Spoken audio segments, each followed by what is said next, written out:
4, 6, and 8 here.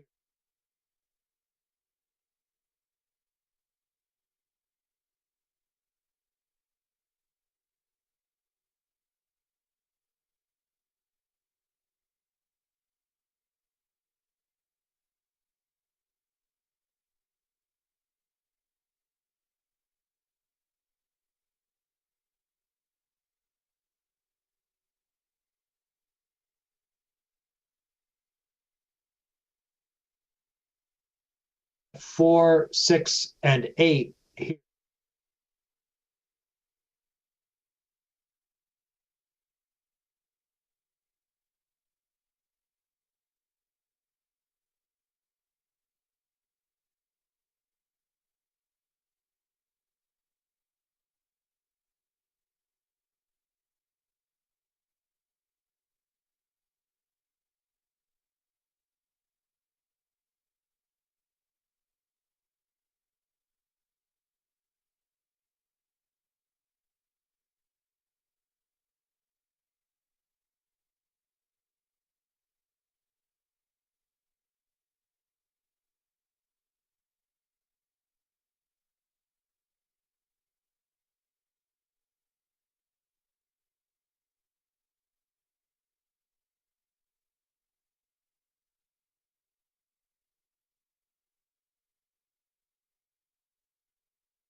Great, thanks very much. Hello, everyone out there. This is the Beach Advisory Committee meeting for February 21st on this beautiful day that we had today. Whoa, if we could have winters like that, it would be wonderful. So I'm going to do, first of all, a roll call to make so we can publicly identify which members of the committee are here. John Dykstra? Here. Carol Sherman? Here. Gary Engel. Here. Hutchins. Ed. I know you're there somewhere. Hi, can see you. Unmute, Ed. Still can't hear you. I can see the thumbs up. Okay, you're here. Joanne Guston. Present. Paul Hogan. Here. And we don't see any sign of Jenny Wasserman? Okay, and Kate Burke is here. All right, we certainly have a quorum for tonight. Go ahead with the meeting. And let's start off. The second agenda item is the approval of the minutes from the January 21st meeting. We do not have minutes from the February 7th meeting, which was really a workshop to discuss this, start doing some more brainstorming about traffic and safety issues. So we're not treating that as a formal meeting with minutes needed. So let's go back to the minutes of the January meeting, January 17th. Does anybody have any corrections or questions? Here then, can I have a motion from somebody to approve the minutes? A motion, we approve the minutes. I'll second. Thank you. All right. A roll call again. John? Aye. Carol? Yes. Gary? Yes. Thank you. Ed? Aye. Paul? Yes. Joanne? Yes, please. And I vote yes, too. So the minutes are approved unanimously. Okay, now we're getting into a couple of issues that we did not talk much about because there was still work being done on the communications subcommittee. I've been doing some really interesting work, and I'm going to, first thing we're going to talk about is the creation of a beach webpage. We've talked in the past about wanting to, become a little bit more technologically user-friendly, use that as a means of communicating to the public information about the beach that's out there. This is part of our overall project to look at how we communicate information about the beach, looking at, as the second speaker we'll hear tonight, has been looking into the issue of all the different proliferation of signage that we have there now, and trying to find the most effective ways of getting information across to the public that comes to the beach. So,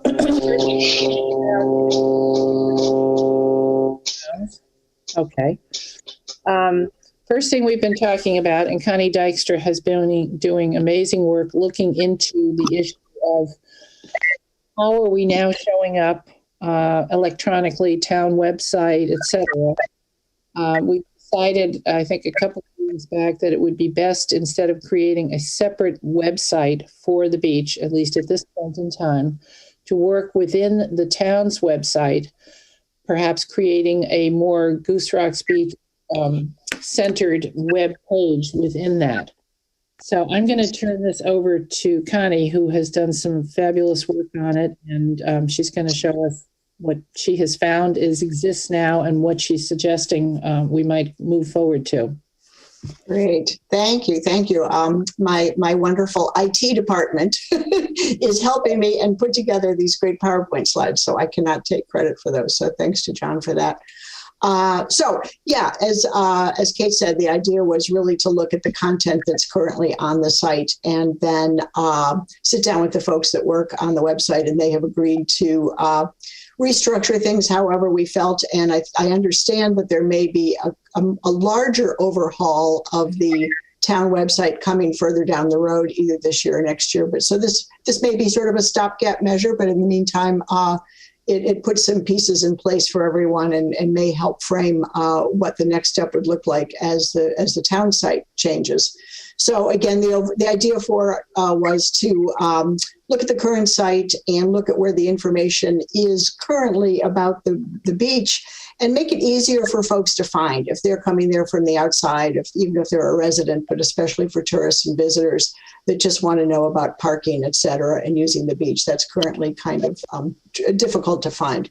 So the proposal under that is to create two separate pages, so that there is currently a beach advisory committee page, as there is for all of the town committees, where folks would find the members of the committee, the calendar, your minutes, and all of that good information, excuse me, along with the information that people need to find about the beach ordinance and the use agreement, which pertains to the creation of the Beach Advisory Committee.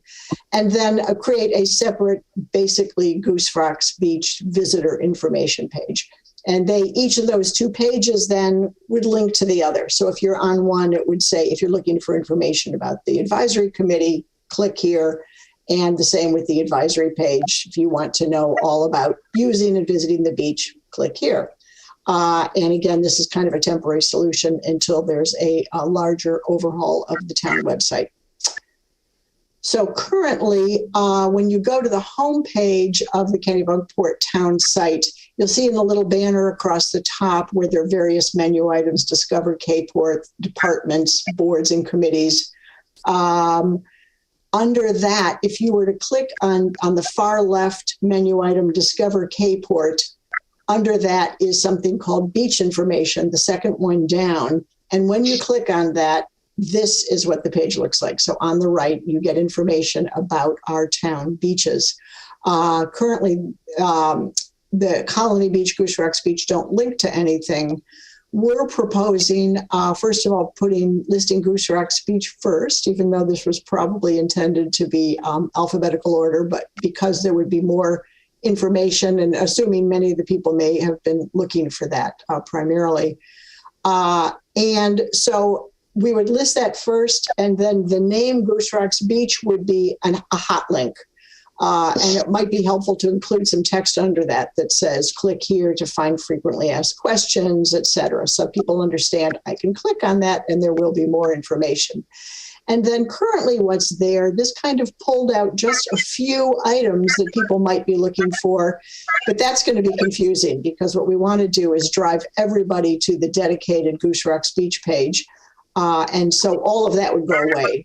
The ideal thing would be to have people have to find everything in one single page. So when they click on that Goose Rocks Beach link page, next slide, they would now come to a page. This is kind of, you have to kind of stick with the design and the format on each page as the town site is built. So that on that page, the center banner that you see of the three columns, the center column would be kind of a welcome to Goose Rocks Beach. That's where we would propose that you have a full frequently asked questions list that we'll show you further down.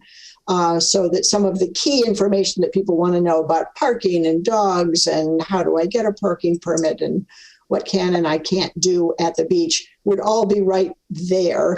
And then that menu on the left, this is currently a mock-up of what had been the advisory beach page, where again, there was a combination of advisory information along with visiting the beach information. So now on the dedicated Goose Rocks Beach page, that left-hand menu would be all items pertaining to visiting the beach. And the map of the public right-of-ways, et cetera. And we'll show that in the next slide. And then on the right-hand column, again, you'll see down in the third block, there's the throw to the advisory page here. So it would say, if you're looking for this kind of information, click here, and that will take you back to the advisory page. So they both reference each other. Next slide. This is just an idea, and all these things can be talked through, but this is a suggestion using everything that currently exists on the town website, but in a variety of locations right now, that left-hand menu option would provide all these kinds of things. So everything you see on the right, that suggested list, are items that currently exist on the website. So we would just point to them now in this place. Some of that's information that's repeated in the frequently asked questions, but the thought is to have the frequently asked questions have just a very brief answer. And if somebody really wants the whole ordinance or a lot more detail, some of those links on the right might give that to them. But you kind of hit the highlights in the frequently asked questions. So this is a place you could add different things. So this is an idea of what I had drafted out a whole frequently asked questions page for everyone. And this just shows a sample with the text for the first one about where can I park at the beach. And we have a draft that could answer all of these. And so that's what folks would find in the middle. And again, some of those may then have their own link that says for more information about this, and it may link to a map or to whatever, but it just kind of hits the highlights. And then over on the existing advisory committee page, I would suggest one thing, adding where it says view contact information, and right now in the center column, where there's the email address for everyone. If somebody comes to this and they really didn't know, why is there an advisory committee? What is this? I would suggest maybe adding some text that says that this advisory committee was established by the beach use ordinance to do the following, so that people understand what the work of the committee is all about. And then here they'd find all the usual work of your advisory committee. This doesn't show it because this is a little bit truncated, but actually on, as you know, on the website right now, over on the far right where all those columns are, or those blocks of information, there's your calendar, there's the link to the minutes and all of that, and that would all still be there. And the items in the left-hand column really should just be things that pertain to the advisory committee. The thought is no visitor from the beach would be thinking to even know to go to the advisory committee page to find out about parking tickets and whether they can have their dog and is there a lifeguard or those kind of questions, because this is really committee business and activity and information. So this is more ordinances, the litigation, the actual beach use agreement. I believe there exists on there now a map of the litigants, of who were the plaintiffs. If that were something you all wanted to keep on there, that's great. That could be on there as well. And then again, on the right-hand side, a prominent referral back to for information about visiting Goose Rocks Beach, go here. So again, it's really just reworking everything that exists on the current website, but sorting it now into two very distinct buckets and landing locations for information. One more visitor centric, which is also a great place to put the information about the plovers and wildlife and other kinds of fun information about enjoying the beach. And then kind of the business side of the advisory committee. And I think that's the last slide. Is that right? Yeah, great. So that's it should be we feel like this could be pretty quickly achieved and might help you all with where there may have been some confusion in the past. Great. Connie, I think this is great. I really like the concept of dividing this into emphasizing what casual visitors or people who are coming to the beach need to know versus the, as you say, business side of things. Who is on this committee? Why does it exist? What, if you want full texts of the ordinances, certain parts of them, dog or whatever. The usual visitor is probably not that interested in having to go through all of that. And I think that was just pointing out how you actually had to do that. You had to know, you had to go to, there was such a thing as a beach advisory committee, and you had to know to click on that. And that's, I think dividing that up is very, very helpful. And that's where we need to be heading. So I am behind this concept, and now I'm just going to throw it open to other members of the committee, and then thereafter to any members of the public that are out there and want to offer some input. Connie, I think this is brilliant. I think it's really good. I haven't the expertise, but I'm so glad you do. I think it's clearer. I think it's more easily navigable. I thank you. Sure. I agree. I think it's great. Thank you very much, Connie. You do great stuff. You're welcome. It's fun. I'm happy to help you walk through it as well with the town or whatever next steps whenever that happens. So Thank you very much. Yeah, I mean, we've had one preliminary visit before Connie did the meat of her work here to talk with the town, and they appear to be amenable to this concept of reworking and working through the town's existing website. So I think this is great. The question I have, and again, I'm technologically about as low in the grass as it's possible to get. And this is probably more linking with signage or other ways of directing people in this direction of how to find this information, either in terms of the brochure or that people might get handed either by their realtors or, find them at the general store, or the signage that we may or may not do and put up there. Is there a way to either in plain English language or in one of those, is it QC? I call them the squiggles, the little boxes, to link. Thank you. To get people to the Town of Kennebunkport website and then quickly to the beach information web page.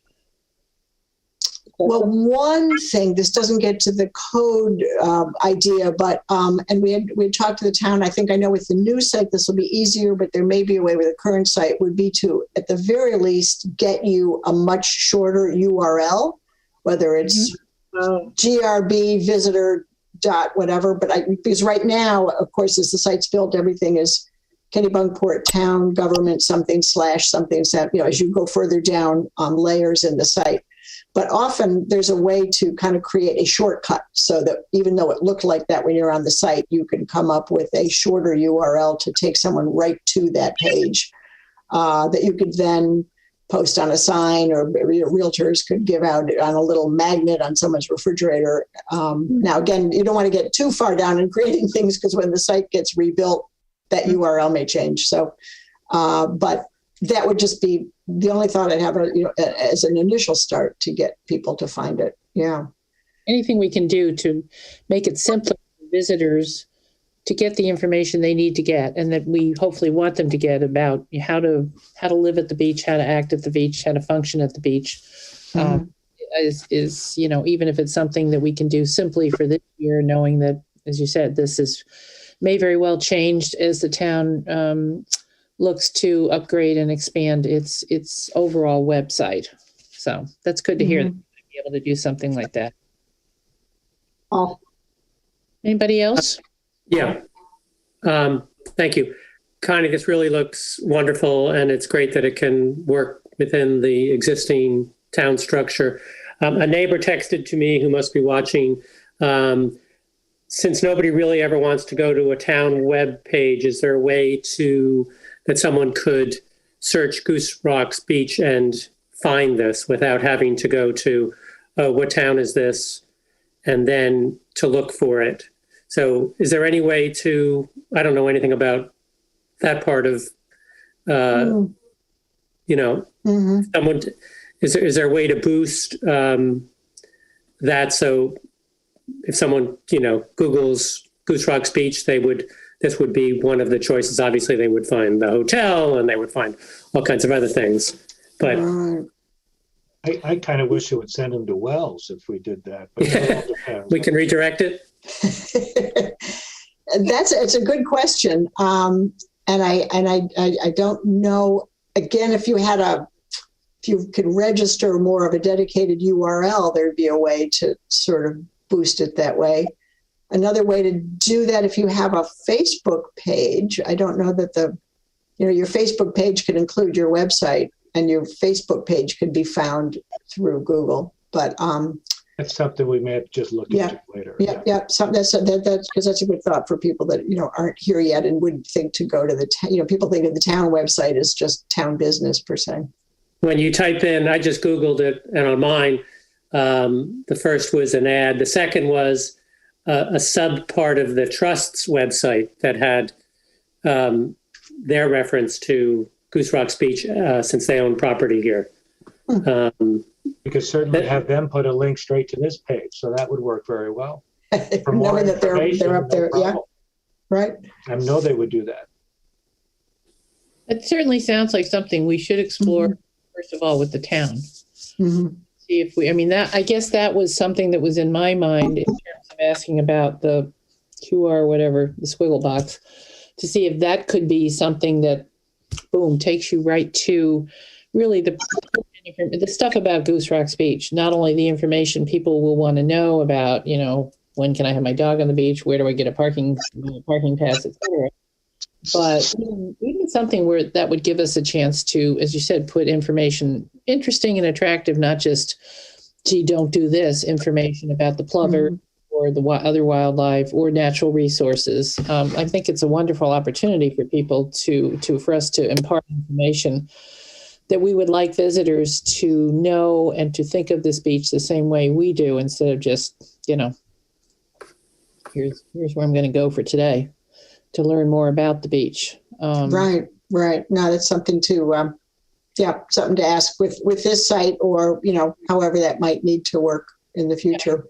If you develop something different.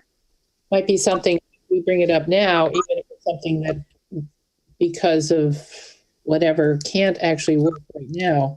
Certainly something I'd love to have the town be thinking about as they are working on developing their broader website. Mm-hmm. I think Paul's neighbor has raised a good question of, is there some way we can, short of having to set up a completely separate website, put for Goose Rock's Beach, get people to the information, the visitor information, the visitor-friendly information that they want to know about Goose Rock's Beach, without having to go through, a town website or something like that. So yeah. Going forward, as we do some more work with the town on this. Mm-hmm. Yep. That's a good point. Kate, just going back to that thought about the QR code, that really is easy to set up. I mean, I know we used to do it in our business for hunting licenses, and whenever you were issued a ticket, it had the QR code. All you did was take out your smartphone, open up the camera, and click on it, and it would immediately send you exactly to the website that you want. So in our case, it would avoid everything and go directly to that visitor information if that's what we felt was the appropriate page. Yeah, it's a free app. I mean, they're very easy to create. It's very easy. Got one. And we can presume everyone's going to have a smartphone who's coming to the beach. So pretty much as they get younger and younger, as visitors. I think that's absolutely the case, and that's why I think using that as a way, I just like to see people to see ways that they're used to searching for information or seeking information as we get a technologically proficient crowd coming to the beach and younger crowd, et cetera. So kind of plan for the future and how best to get information across to people. So next is it, let me, everybody on the committee, anybody else on the committee want to offer any thoughts or comments? Ed, do you have any input do you think that this will be something, I mean, we've gotten good feedback so far from the people we've worked with in the town staff. Yeah, I think that's really the limiting factors if they think they can handle it. But I would caution you that any Goose Rock's Beach site will have to be under the town's umbrella, meaning under the kennebunkport.gov banner. We're not going to allow a standalone website. Well, and I think, the sense I have is certainly the people who have been working on it so far in the communications subcommittee, or those of us on the beach advisory committee, will be more than happy to work with the town, both to develop what might be the content, the initial content going forward of something like frequently asked questions. So it doesn't put too much burden on the town staff to have to do Sure. Design, writing, whatever, but understanding that it's going to be subject to their review and approval before it goes out there under the kennebunkport.gov. And I'm not trying to avoid the kennebunkport.gov. I'm just trying to find, as Paul raised the question, the simplest way for people to get to the information we wanted, the most user-friendly way for people to get to the information that we and everybody in the town administration, I think, wants them to be able to find easily and quickly. Yeah. Like you, there was no internet when I was in college. So as hard as my kids find that to believe. I'm kind of with you on this. I know how to use all of these things, but I don't know how any of them work. But I think a QR code, you could even put them on the beach signs. That enter the beach would be an excellent way to steer people straight through all the rigmarole of the town website, the homepage, and straight to the page that has the Goose Rocks Beach information on it. Yeah. But again, I can't offer you any more because I'm no expert on this either. But I mean, we're certainly willing to work with you. Sounds good. That's what I'm that was my sense from when Connie and I met with Lori and Tracy back several months. And I think that, we on the Beach Advisory Committee, and particularly the members of the Communications Subcommittee, like Connie and like Fred Stafford and other folks who are on that subcommittee from the community, I'm sure are going to be more than happy to continue to, work with the town on this and help develop the content that we'd like to see on there with, they're subject to their approval. So they don't have to do a lot of, we don't want to throw it on somebody's shoulders there. We just need the technological, this can work. So, if nobody else on the committee has any comments, let me at least see if is anybody out in the community waving their hands? Michael?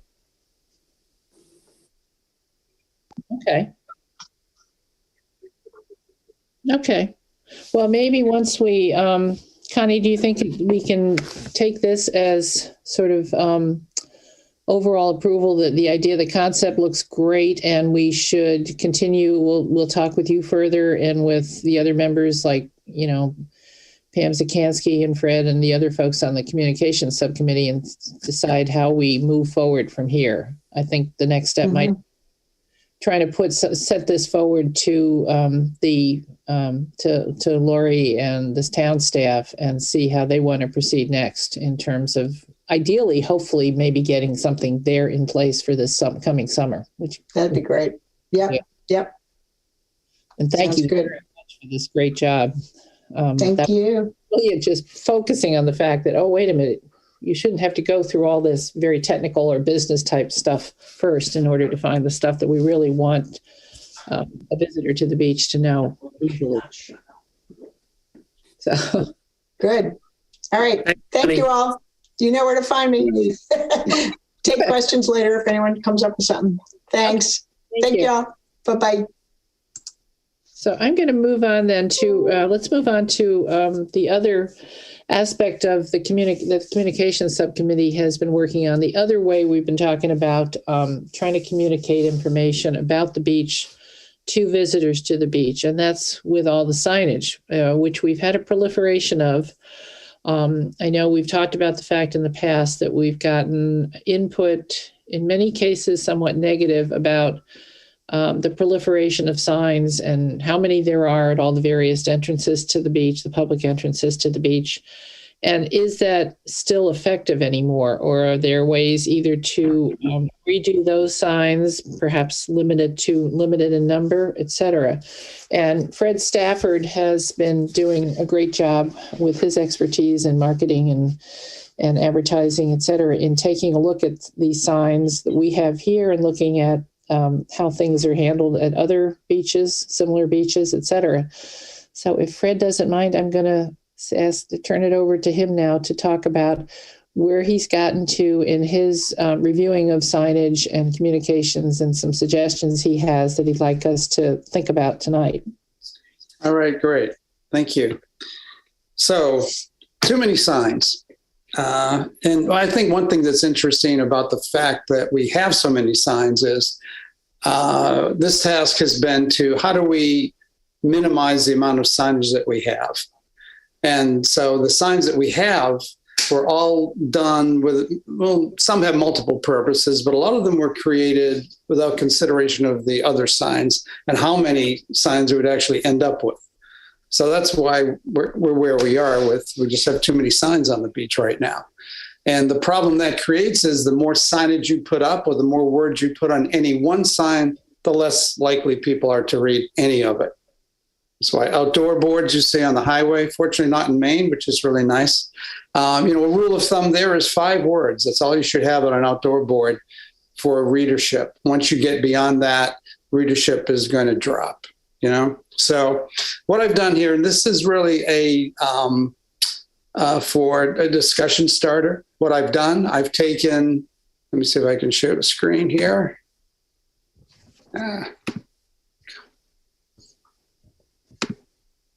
Okay. Can everybody see that? No. Yeah. Yeah? Yep. Okay. All right. So we're all familiar with these signs, right? So what I've done for this particular exercise is I've taken these 2 signs, the main one and then the one with the drones, plus the swim advisory, and I've broken it down into this. Now, this is not a layout per se. I mean, this is not what I'm saying. This is what it's going to look like, but this is what the information would look like. Okay, so it's a condensed version. And so all of the important things are on here from the other signs. A couple things I want to point out are the orange about dogs. This section would be, it would have to have an interchangeable feature to it. And the whole idea is to have the regulations, only the regulations for that particular time, for that time period, to be up. So people aren't going through this where we're trying to look at an entire year and figure out, well, what can I do? What are the regulations? Okay, so this breaks it down, and I'll go further. Each one of these would be a little card, a board. We'd have to figure out some way to do it that somebody's not just going to rip it out and throw it away. I'm not quite sure how we affix it yet, but at any rate, you can see how top one is April 1 to June 14th. Those are the basic rules. Next one is the 15th of June to Labor Day. And then the final 2 periods, we've got Labor Day through June 15th, that short period, and then September 16 to March 31st. So this is just trying to make it as easy as possible for people to look at the sign and say, okay, when can I bring my dog on the beach? When does it have to be leashed or not leashed, and all that. And the other thing would be, and that's why this is in orange. Again, this is just a placeholder. It's not to say the information would be in orange, but that indicates something that's interchangeable, just like down here. For the swimming advisory, we would have another place there where you could put in whatever the current, warnings are for the beach, if there are any. Okay, and I want to show you as an example here, the top part of this is all the information that's on the existing board. And that was 105 words, and I cut it down to 76 words. The part below is what I'm proposing as an abbreviated version of that. So you can see there's a lot less there to read. And I think for the people who on the committee who may, have be most knowledgeable about this, I would appreciate them reading these 2 versions and, making sure that the shorter version works for them. Okay. I mean, I think the thing to do after the meeting, I can send this around to everybody, or I can get it to someone on the board that can get it to everybody. Unless you have a different idea, Kate, as to how to do it. That would be helpful. I can't read it from here. Okay, we can do that. I guess the point that that this raises for me is, and I'd like the idea of the one. I'd like to certainly get rid of some of the signs that are out there.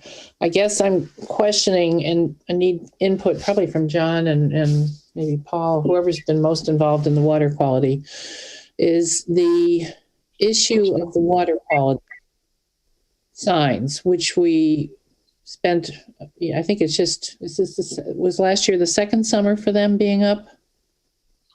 The fairly large signs with the slots for different information to be put down below depending upon. Is it doing that? location of the sign, what area on the beach they're covering versus, what's the current situation based on the most recent testing. John, can you sort of speak to that? I mean, whether, if the worst scenario were that we needed to keep that sign separate, but at the same end, so you had two signs at the entrance, and we stopped people putting, like the drone sign, which, I don't think we need a separate not to use drones. It's purely precatory, and we certainly can include that as Fred has on the part of the major sign. So, John, can you or somebody give some input on that issue? To me, that's an important issue going forward. Or anybody else in the committee who has thoughts on that? Kate, are you saying you want to keep the swimming advisory separate on a separate sign?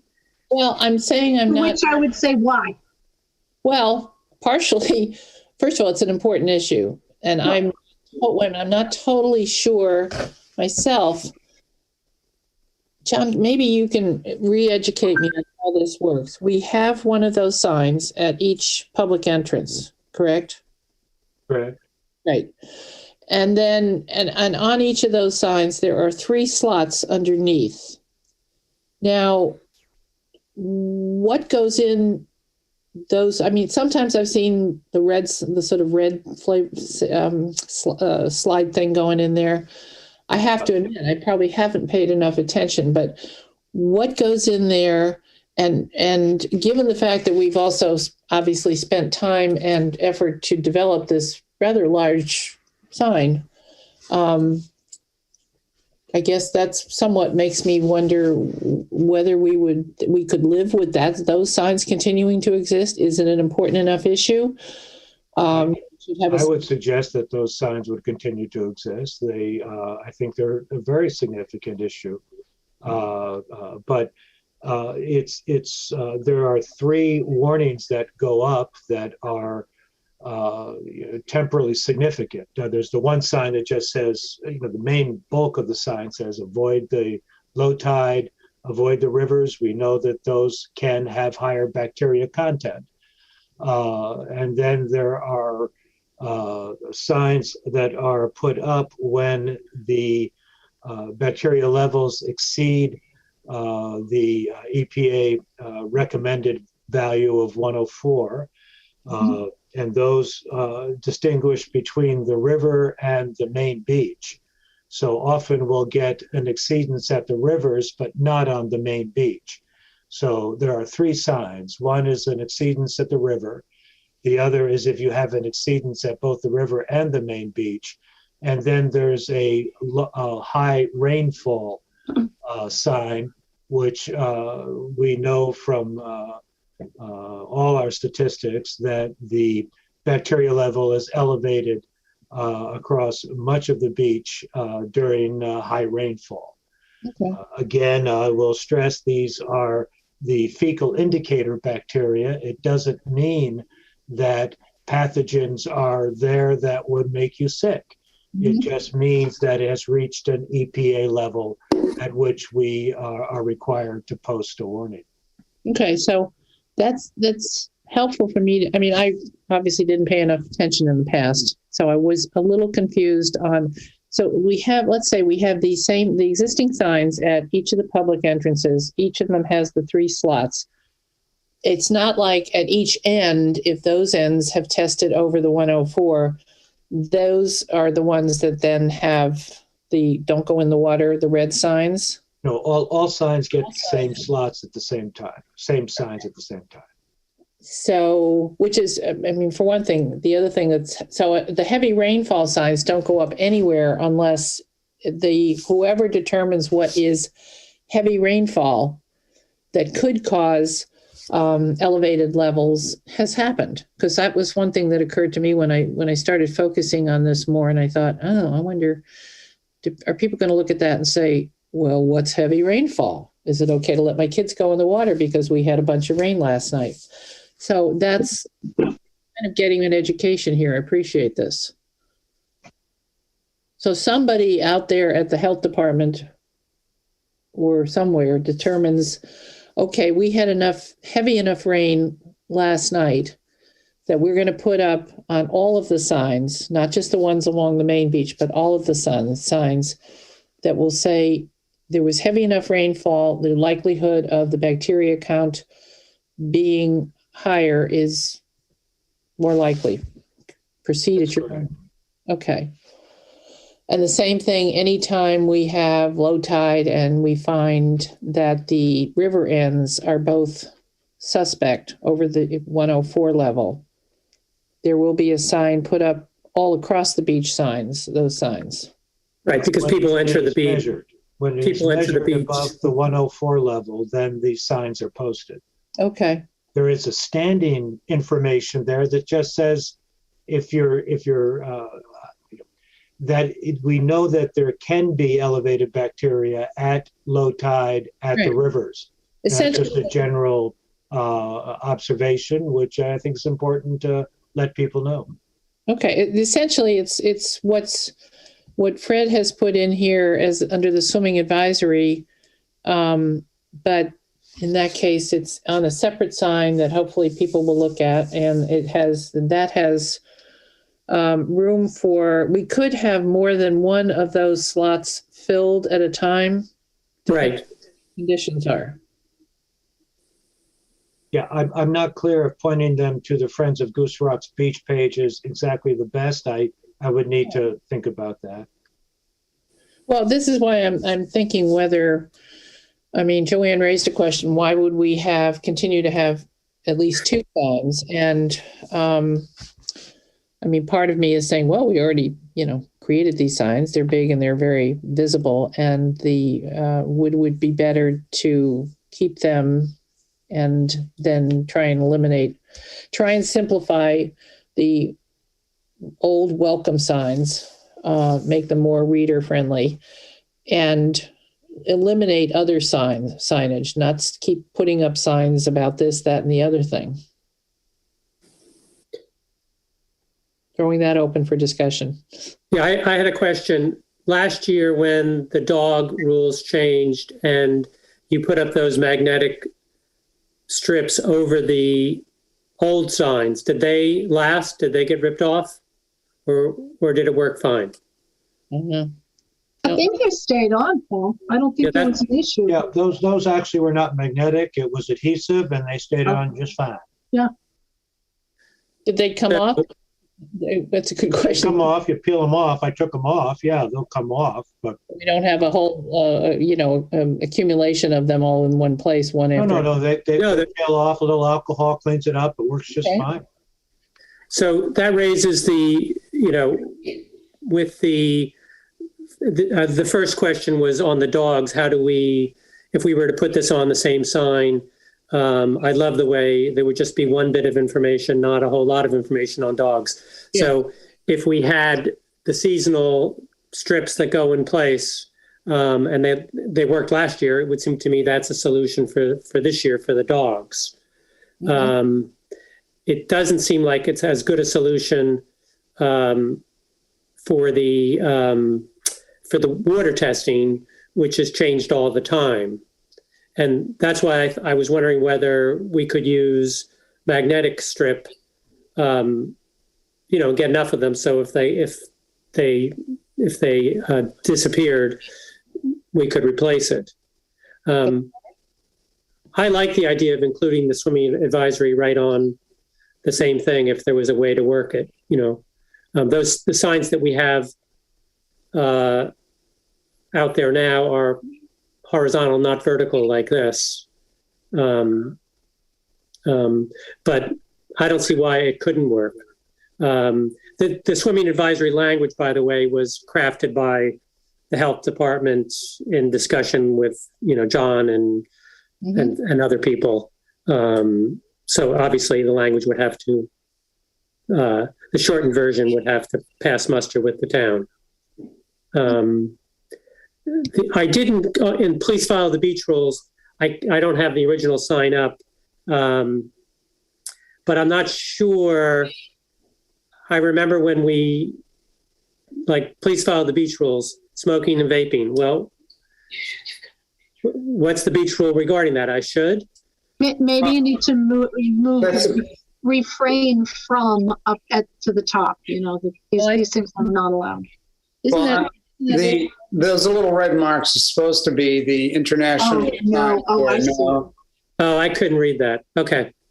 Well, it may, if we got it to a bigger sign, it may, yeah, that's a good point. I mean, that is, and assumes that people would understand that that's what that means, that that's a no-no thing, because it's consistent throughout all the way Fred has worded the various prohibitions to make them prohibitions. So that and again, as far as what we put on the sign, the sign does not have to be limited to these dimensions. So as far as like, if we have 3 issues for water quality that we need to deal with, we could have 3 slots at the bottom of this. And just wanted to mention too, that the visit Friends of Goose Rocks at the bottom really has nothing to do with water quality testing. That's just something that was on the original sign. So it's just a place to send people for information. Well, and I raised the issue, I think, when we talked this afternoon is, again, I think the original or the signs that are now there. Right. QR codes. Exactly, QR codes. Now that I've learned what those things are, boy, I'm crazy about them. I apologize to everybody. I don't even know, my son pointed out, he doesn't even know if my phone will actually be able to use them. You have to have an app for that. Oh, okay, thank you. Mm-hmm. So, if I'm going a little QR crazy, but it would seem to me, again, because I think we want to have signage, real words, but I also think that having something like the QR codes that could link to either another version of this somewhere else or to, the information we've been talking, the webpage we've been talking about with Connie, which again, hopefully would include information like this, that I just picture as we get a crowd that's more technologically proficient, that is coming out onto the beach. One thing they're going to bring is their cell phone and is coming out on the beach, maybe lugging a whole bunch of beach equipment, et cetera. And, has anxious kids with them or something. Even that for them, stopping to read even as well designed a sign as this, which is, I think, a little bit more user friendly. If they could just, quick take something with their camera and go, oh yeah, I'll read it once I get out on the beach and get set up.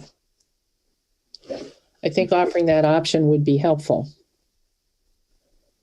Well, I still like all of this information on one sign. As Fred's already said, this is not the final draft.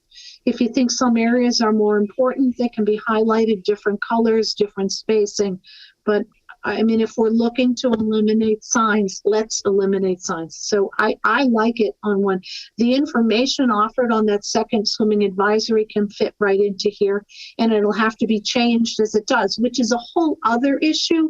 If people are on vacation or on weekends and we need to switch it, that's something that will need to be discussed after we decide on the design anyways. Yep. Okay. Anybody else on the committee before I open? Yes. Carol. One of the reasons I'm very in favor of what Connie is doing, I think it's very beneficial for people to be educated before they come to the beach, before they come to the sign with all the rules and regulations. And I think I love what you did, Fred. I know I send Fred my signs and he cuts them in half, and it's But if we can, I'm going to use beach advisory as an example. If we can educate before and use a sign just for action, I think then we can eliminate the words and still have a more detailed description under Kennebunkport, Goose Rocks Beach, of the beach advisory and explain it more in detail. And from my understanding, Connie says we can link or QR code back and forth for what people need to know. And I like to have one sign too, and I like it to be vertical also. Great idea. Good. Okay. Good input. John, give me some help here, because you were very involved in the development of the existing water quality signs. Do you remember the process and how long it took? I'm thinking in terms of how much of this could we get done by this summer, or what kind of time constraints might we be under? Yeah, I really don't. But I don't. But I think it's worth asking. There's a good chance we could get it done if we can wrap this up and have a definite. Okay, good. I can check with Lori or Tracy too and see if they have some input on that. Allison might be the better person just in terms Yeah, of I would start with Allison. turnaround on Okay. the signs. Mhm. All right, we'll do. Okay. Yeah, because it would be nice to have, I mean, we're in February now. I don't know what part of this would have to go under budgetary issues or, just the process of getting the design finalized. I mean, I'm hearing that we seem to be pretty much heading in the direction of having just one sign, trying to fold into one sign into this, right? That would be my preference, but Yeah, I've got Carol saying more or less the same, and I think that's ideal. If we can do it. if we can, particularly if we can figure out a way to fit the things that have to be changed and updated frequently, such as the water quality issue. Okay.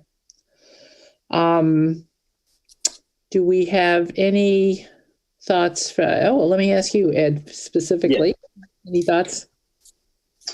I'd just like to see, I think you guys are on the right track. This is something that's obviously near and dear to those of you who are down at the beach a lot more than I am. But I agree with you. There's a lot of sign pollution in town. And I would probably withhold my comment. And I apologize. I have a splitting headache tonight. So I'm kind of half checked out, and my apologies for that. But I can't really see the thing on my screen. So I'll refrain from a lot of comment until I see a little bit more finished product. But I think you guys are onto something. I like the QR code idea, and reducing the signs and maybe having some magnetic strips that say this is what the dog rules are today, not what they are 6 months from now as well. Because people will just check out if there's too much information. Yep. Okay. Well, I think your point is well taken, and others too have said that it's a little hard to read what's still fairly small print. But I think Fred has done a great job on this, and we can forward this around so that people can look at it, either in hard copy or at their leisure at their home. Send us an email or PDF or something. Yeah. Do it some other way so that we can get it there and manipulate it a bit and think about it. And we'll try to put together, our next meeting would be March 21st. We'll try to put together a communication subcommittee meeting before that, so we can perhaps get this out to you all, get some feedback, suggestions, whatever, and maybe Fred and I'm saying things that obviously affect you, as well as, Connie going forward and the other folks who are on the subcommittee. Let's see if we can get a meeting in before, say in the week before the March 21st meeting, and be able to come back perhaps with even more refined idea of what a sign, the sign at the beach might look like. Okay. And meanwhile, Michael, is there any public comment, anybody wanting to comment from the community?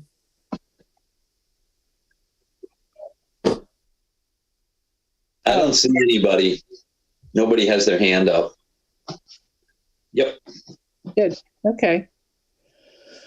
All right. So way of proceeding is to make sure this gets out to all of you in a format that you can, look at it more easily and have more time to think about it, and then aim to have a communication subcommittee meeting sometime, probably.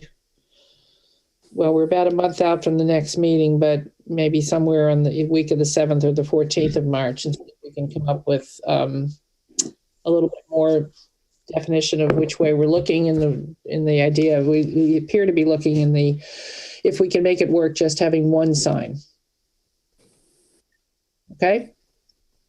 So I don't think we need any motions or anything formal at this point. Well, this is just getting some feedback and feeling like this is the way we will probably proceed and do the next steps we'll take. I would recommend that the committee speak and meet with Allison just to Okay. get her input. This is something that's important to her, to her role in the town.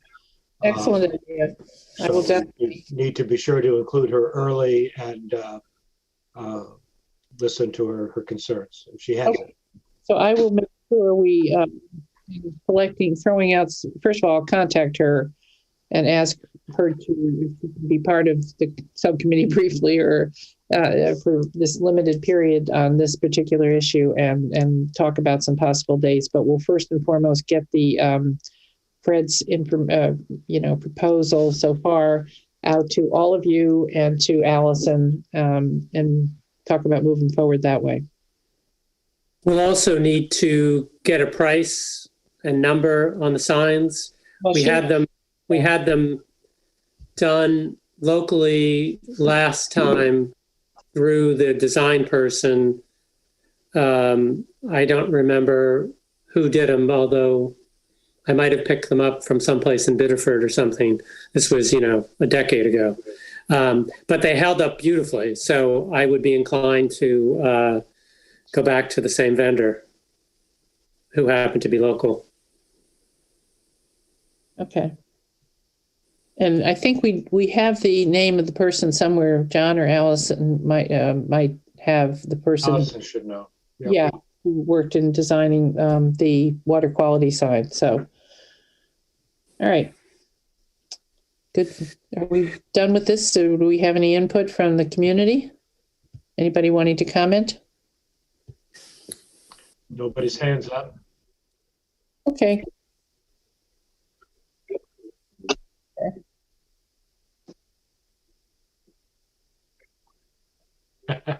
Oh, okay.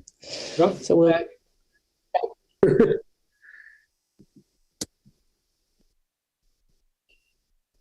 Okay. She's muted. Let's see, 7 Crescent Avenue. The beach signs for whether you can swim or not, the 3 signs, that was last year was the first year that they were up. And Allison usually changed them. But what happens is Allison doesn't work on the weekends. And the signs change after 2 tidal swings. So they need to be changed on the weekend, because if it's bad on a Friday, that's not going to get changed till a Monday. So she actually asked me if I would do it, and that was fine. But we need to make sure, I think we need to make sure, because we don't want to put a sign up that says, oh, you can't swim because we've, whatever, one of the 3 things that we put up there. And then really after 2 tide swings, it's not necessary anymore. So I think no matter what it is, we have to be sure who is changing it and how long. No, that's a very good point, Linda. And I think we all agree on that and need to do some more work on that going forward as to how often these signs need to be changed, what in response to what. So that definitely, I think, will be part of what we'll be looking at. And how and who's responsible, because we all know we've had problems with that in the past, understandably, but it's the first year that they were doing it, and let's think through some more about how this process has to work, and work on that with members of the town, staff, et cetera. Okay, but I appreciate that. Good point. Good pointing it out.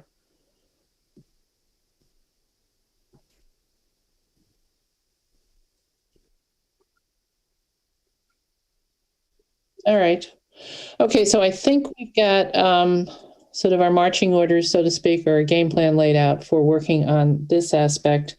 So we're going to move on to the 4th item, which is the traffic and safety subcommittee. Did somebody say something? I wanted to thank Fred. Oh, thank you. Hi, Fred. Well done. Fred, this has been great. And we will I'll get in touch with you in the next day or so to see about how's the best way to get this info around. And then I'll try and throw out some possible dates. I'll get in touch with Allison probably Wednesday, more likely. I don't think I'll be able to do it tomorrow. And we'll try and get this moving in the process we've sort of talked about you following. Is that okay? With that work? I'll be around. Sounds good. Great. Thank you so much. Well, thank you all for the input. Cheers. Thank you. All right. Traffic and Safety Subcommittee's report and recommendations. And I think out of tonight, after the good workshop type discussions we had on February 7th, Barry and his subcommittee have been able to refine their recommendations a bit, particularly geared to what can we do primarily for this summer. So I'm going to turn it over to him because I'm hoping out of this we will come up with enough consensus that we can send some suggestions, recommendations forward in the form of a motion by the end of this discussion. Okay, thanks, Kate. Just before I go through the listing here, and we've really narrowed it down considerably, I'm just going to mention that I know Kate and I have had separate discussions with Lori, and Lori in turn has met with the police chief to go through these, as well as another gentleman whose name escapes me from the roads department. So there has been some background discussion just to get some clarity on some of these things in terms of what we could do, what kind of makes sense, and what's in line with what the town is doing. I'm also going to say that we got some further input from Tom Adler, and some of you will recall Tom is on the subcommittee, and he's a gentleman with 30 years working as a consultant on traffic and road safety. So I think his input carries some significance, and he did weigh in on this. So I'm going to go through these. Please, let's get as much feedback as anyone wants and see where we can come out. So the first point, and all of this has been discussed before, but this sort of made it to the final draft, that landscaping, construction, and maintenance vehicles must not park on the street. Basically, we're asking the town to enforce the Kennebunkport ordinances.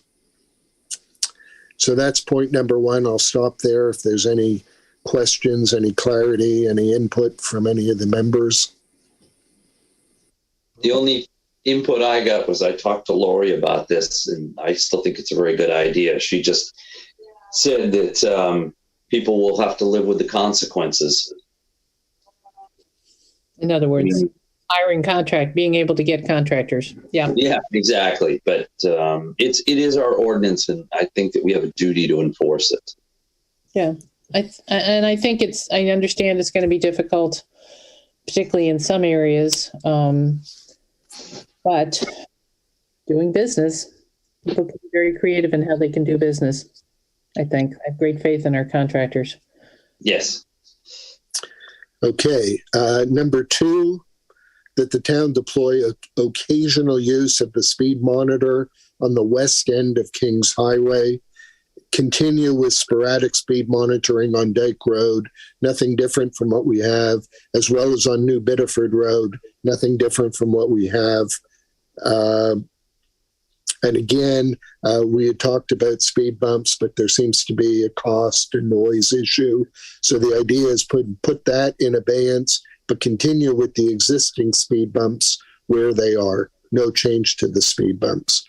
So basically, we're asking, the motion will be to increase the use of the speed monitor, shall I say, not necessarily increase it, to actually implement the speed monitor on occasionally. We're not talking about it every day here, but occasional use on a busy weekend, perhaps at the beginning of the weekend, just to let people know it's, stand at 20 miles an hour, and hopefully that could help. Yep. On the west end. Barry. On the west end. Yeah, it's already on Dyke Road, and it's already on New Biddeford Road. Those were made. All right. So the only thing we're suggesting that is different from what's already been done is adding a little bit of use of the positioning of the speed monitor at times on the west end of Kings Highway. Correct. Okay.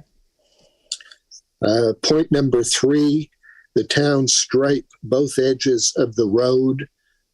Approximately 1 foot from the edge of the road is what is recommended. This is on the west end of Kings Highway, as well as on Community House Road. We had originally talked about a bike path or a pedestrian path. That did not clear through the town.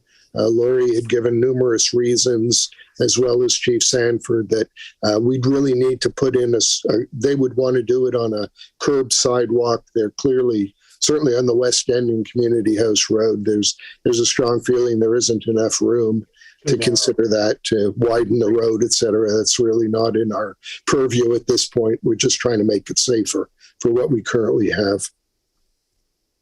Right. Is there even a center stripe on the Community House Road? No. So the intent is to put a center stripe as well as the side stripe? No, just the sides. Okay. Yeah, there's no striping of any sort on Community House Road, and it's what's the logic? I guess, well, okay, but at any rate, there's some research that says having side stripes with no center stripe is better than having no stripes at all. Yeah, it gives you the illusion when you're driving of it being a little narrower, which tends to innately you slow down. Okay. That's what that's fair. That's what the research says. We'll know when we see it. I'm up for the science, no problem. Yeah. And certainly Community House Road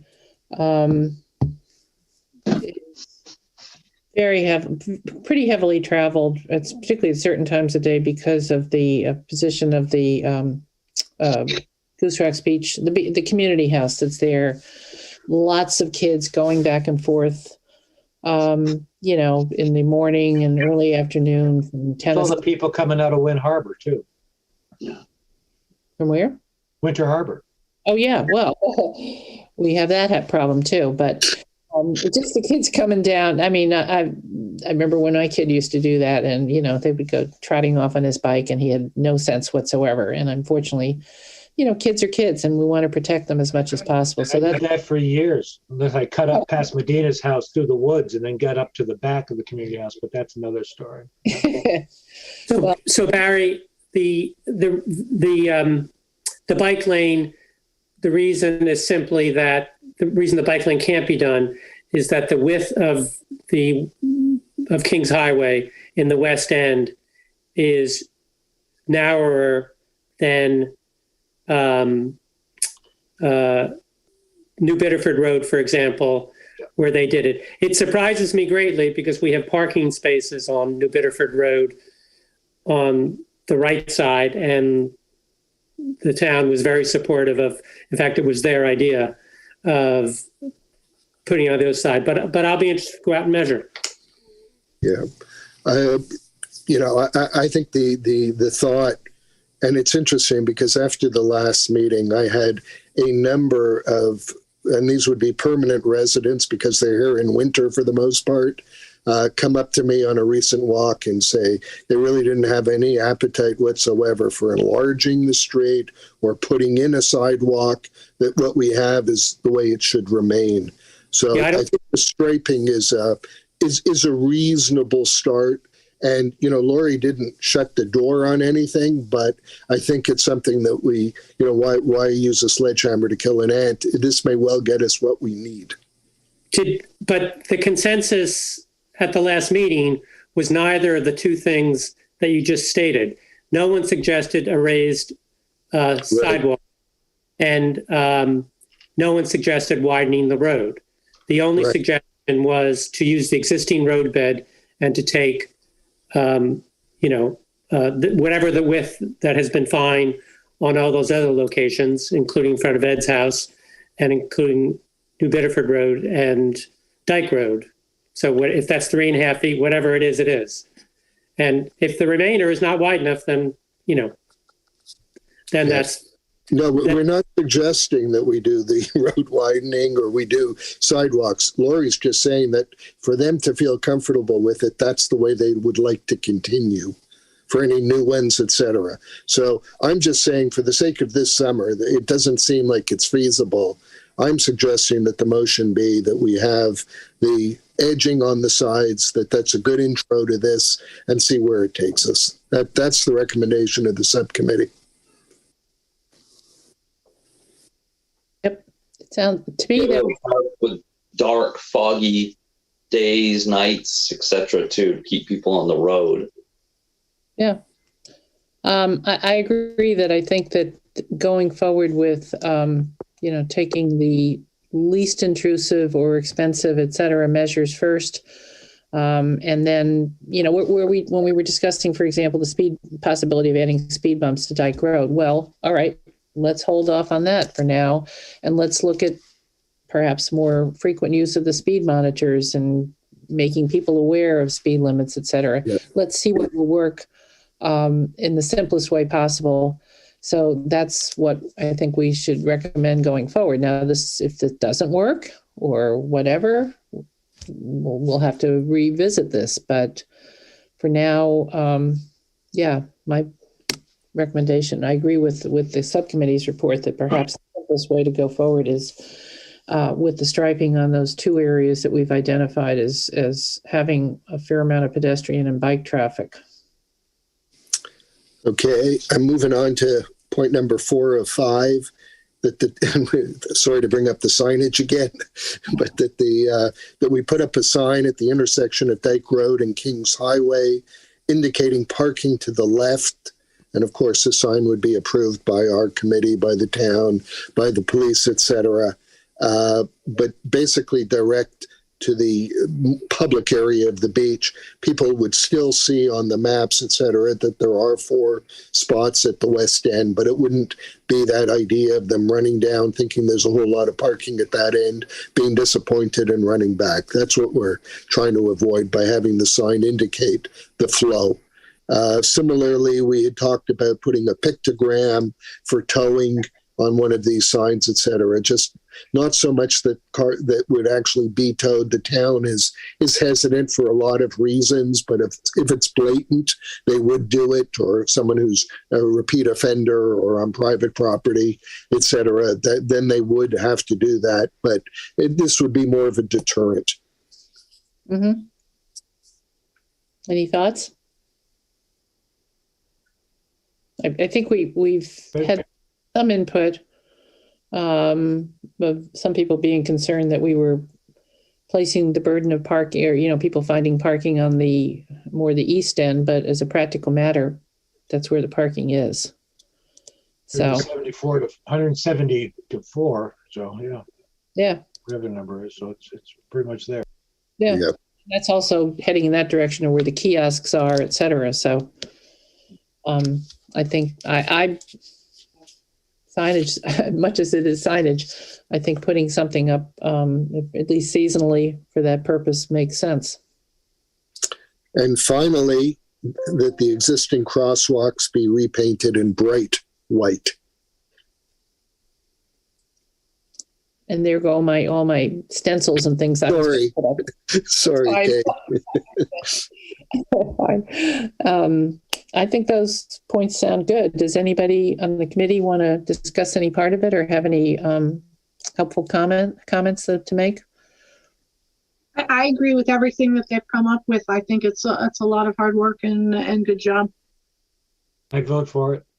Yeah, it's a good start. And if it doesn't work, then you can get a little more crazy. But I love that you don't kill an ant with a sledgehammer. Yeah, I like that. I like that. Very responsible start. Okay, let me find out if we have any input from or people out in the community wanting to comment on these suggestions that are hopefully going to be reduced to motion formats shortly. You got one hand up.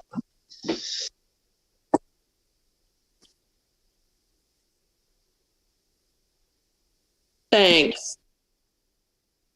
All right, thanks. Unfortunately, I missed the open meeting. I live on Wildwood Road, and we have just a ton of traffic in the summer, as does Kings Highway, and a lot of the trucks going back and forth to the tides. And I wondered if there was any discussion or any proposed help for those two problems. We haven't talked about that particular area, or in general, we talked in terms of the problems with contractors and landscaping contractors and building Right. delivery people. We all know FedEx trucks fly through and UPS, et cetera, as we have more and more people here still conducting business while they're on vacation. So we've tried to look at we've certainly we'll be asking the police to enforce as much as possible, to be here for enforcement of speed limits. And we're looking, as I said, sending forth this suggestion, that a recommendation that the enforcement really take place of existing town ordinances about no parking on any of these streets. So I think that we have to look at those those ways of enforcing our existing ordinances and see how we do with that. But I understand the problem. Believe me. Yeah, well, and we do have a lot of bike traffic on Wildwood too, going up to the community house. And I really do think that if there was a little more police presence in the summer, that might help. But I've never seen anybody stopped. And I live on Wildwood year round. And in the summer, I've never seen anyone stop for speeding or any issue with the heavy truck traffic. On Kings Highway as well. Kings Highway is almost worse because there are people getting in and out of cars all the time from the parking places. Right. Yeah. So certainly an improved police presence would be a start, I would think. Well, thank you.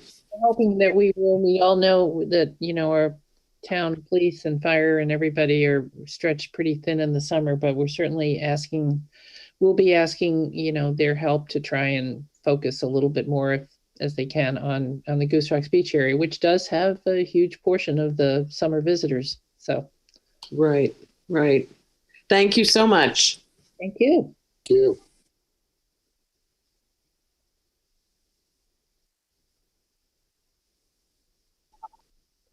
This is his wife, Linda Creamer.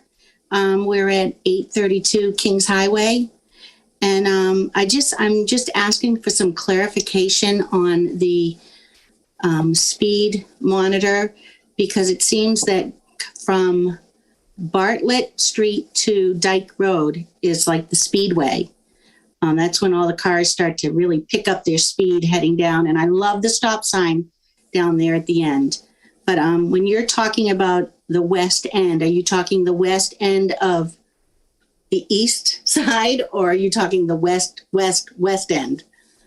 At this point, we're talking the west end. I mean, the west, if you come down to the foot of Dyke Road, you would turn right. That's considered the west end.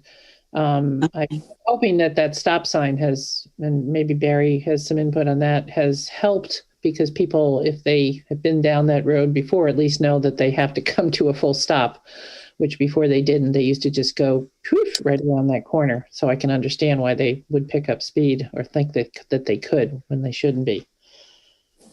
Thank you.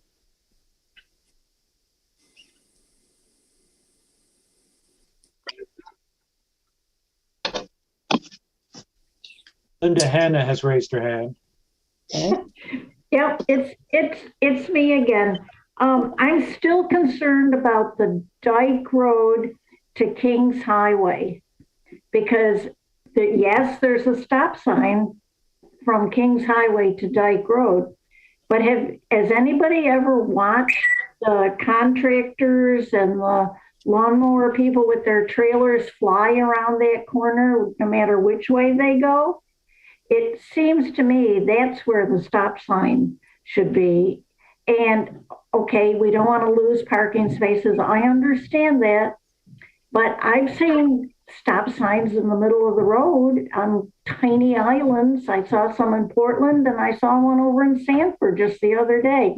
So I just thought maybe we could do something like that. I just think that's a place where we have a real problem, I think, is the cars coming down Dyke Road and flying around that corner. And I walk down there all the time. I mean, I'm here all year long and I see them summer and winter. And yes, the oil trucks, the UPS, blah, blah, blah, they're all doing that. And I just, a point that I noticed was that there's two people on the safety committee and each of them are having something done to their roads. Okay, I get it. But then Ann mentions about Wildwood, and I'm close to Wildwood, and I've seen the people, cars, trucks, blah, blah, blah, going up and down the road. Would a line up the side of that road make a difference? You experts must know that, but it seems like if it's going to slow them down on the west end of Kings Highway and Community House Road, maybe it would slow them down on Wildwood also. I don't know. Well, I have to say, we don't either, and we don't know how they'll work on the other two. But so we will, our game plan so far for this summer would be to try it out on Kings Highway West and Community House. But that doesn't mean that that couldn't possibly be extended. I mean, we'll have to talk with the town staff, or certainly if it looks like it's having some good effect on either of those two roads, that's something to next consider for Wildwood. I agree, you know, I'm familiar enough with Wildwood too, and I agree that there is a fair amount of pedestrian traffic and kids on bikes, et cetera, along there too. Yeah, I will just add that this really is a work in progress here. And, you know, I don't think it's fair to say that anything is permanent or anything can't be adjusted and added to once we see if some of these things help. And if it's working somewhere and is really effective, absolutely. I think the recommendation would come forward to continue that.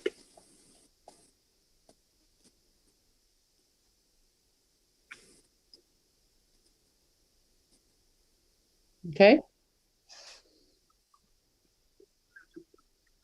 Linda Hannah. Yeah, it was Linda.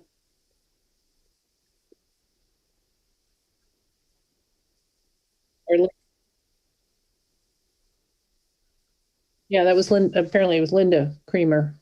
With Steve C. We're all set? All right. We've got some information dissemination to talk about, but I think one of the first things might be, would somebody like to make a motion that we recommend the items that are the bullet points under Barry's top part of Barry's report? Yeah, I'd be happy to make that motion. I'll second it. Thank you. All right. Do we need any further discussion, or we've had enough? Ready to take a vote? Okay. Let's do a roll call. John. Aye. Joanne. Aye. Carol. Aye. Barry. Aye. Ed. Since you're sending it to me, I'm going to abstain, but I agree with what you say. I think this is a great job. Okay. I think it would be wrong of me to vote yes on this and then have to vote on it again at the board. Okay. Understand. Paul. Yes. And I vote yes also. So we have a 6 votes in favor and 1 abstention. Barry, do you want to talk a bit about your thoughts in terms of how we, assuming, you know, we make this recommendation, what we want to also perhaps suggest as ways to try and implement it or get the information about? Obviously, for some people, it's going to be a big eye opener that they can't park places and things like that. Yeah, we did put some notes down here. I'd probably like to hold off until we get the approval, hopefully from the selectmen, and then we can come back with some specific bullet points. I'd like to work with the communication group as well in terms of just making sure that we can get the most effective way of doing it, but really focus on that after we get through this first part. Good. Okay. I was confused by that, Kate. Are we saying people can't park? What are we doing to deny people parking? Just the trucks. Oh, the trucks. Oh, okay. Well, Got it. Technically, it would be anybody. Should not be parking. Yeah. No parking applies to any Indeed. vehicle, as far as I know, and therefore, what we're doing is just asking. We're finding more and more problems of narrowing roadways, et cetera, with different types of large vehicles relating to commercial activities parking out on the streets instead of on the property. So that's what we're primarily aiming for. But I mean, as a practical matter, we've seen people parking. Most people park. They seem to have many more cars than I ever remember in the past, either as a renter or whatever. But I do see people not so much aware of people parking personal vehicles on the street. I'm sure that happens at times, particularly if you have a large gathering. But it's primarily the problem perceived is primarily coming from larger vehicles that are crowding the roadway as they park on the street instead of off the street. Did that clear it up, John? Oh, okay. So what I understand is we're going to post. So I think we covered the traffic and safety issue on the agenda. So I'm just going to open this up for, are there any public comments that people would like to make on matters that were not on the agenda? I wanted to make one. Okay. And that was to recognize the volunteers from the beach who do the beach profiling. It takes a bunch of volunteers, about 2 hours. We have volunteers who work at either end of the beach. They measure 4 different locations on the beach. This has been going on for 20 years. This is part of Maine Geological Survey, and it's been going on for 20 years. And the volunteers at the East End are Bill and Maureen Van Bendenhuizen, Bunny Barnum, Doug McRae, Nina Tyzik, Bob Heaton, and Kathy Klein. And at the West End, Norman, Judy Merrill, Steve and Linda Hanna, Ray St. Laurent, Paul Lakin, Randy, and Kathy Madge, and Ginny Almeter. Thank them. And these folks are out in some really brutal weather too. It's really quite a dedication and a tremendous piece of science legacy. Our beach is quite unique, and it's just a wonderful thing what these folks have done, both for science and for the beach. I couldn't thank them more. I think it's a thank you for bringing that to our attention, Paul and John, and for speaking their names out. And as a committee, I think we should express our gratitude to them. Thank you, everybody who has taken part in this.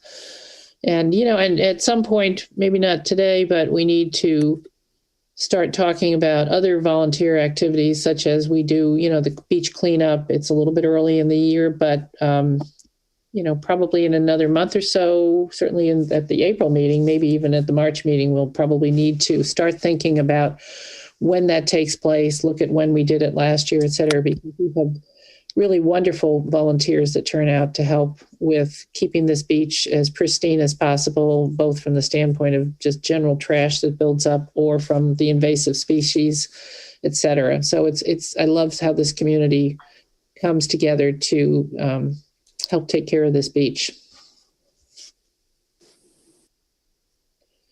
And I guess as far as we don't have any other public discussion, I'm assuming, Michael, your input? All right. And as I said, I don't have any other business to propose other than what I just threw out, which is not really proposed for this meeting, but something to keep in mind in terms of, formulating what we're going to do for that, when we're going to do it. Probably start thinking about it. I'll put it on the agenda for the March meeting. Anybody else have any other business items they'd like to bring up? Or anybody? I just wanted to thank Barry and his committee. We are very fortunate that we have such gifted people that live in our community and that are willing to work for nothing for the big at our community. And thank them very much. Very much. I'll second that. Yep. Everybody, Fred, all of you. And Great job. I have to say that I've loved what all of the subcommittees have been doing this year. I mean, I'm so glad we're all back in operation, and I've always thought that we have a tremendous amount of time and talent, expertise out there in this community.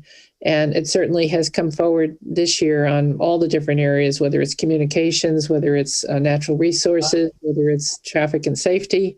So thank you to all of us who have been hoping to run these committees, but most of all, thank you to those in the community who have stepped forward to take part in it, because this is your beach and this is what we're you know, there are only 6 or 7 of us that we need your help. Absolutely. So with that being said, we are amazingly finishing up about 7:30. Yay. Yay. And move that we adjourn. Oh, I second. I will, can we have, let's just do a show of hands. I don't think we need to do a roll call on this one. Thank you, everybody. And we'll see you all on March 21st, unless I can't imagine, I don't think we'll have any need to have any other meetings before then. We will see you then. Great. Thank you. Good night. Good night. feel better, Ed. Better. Thank you.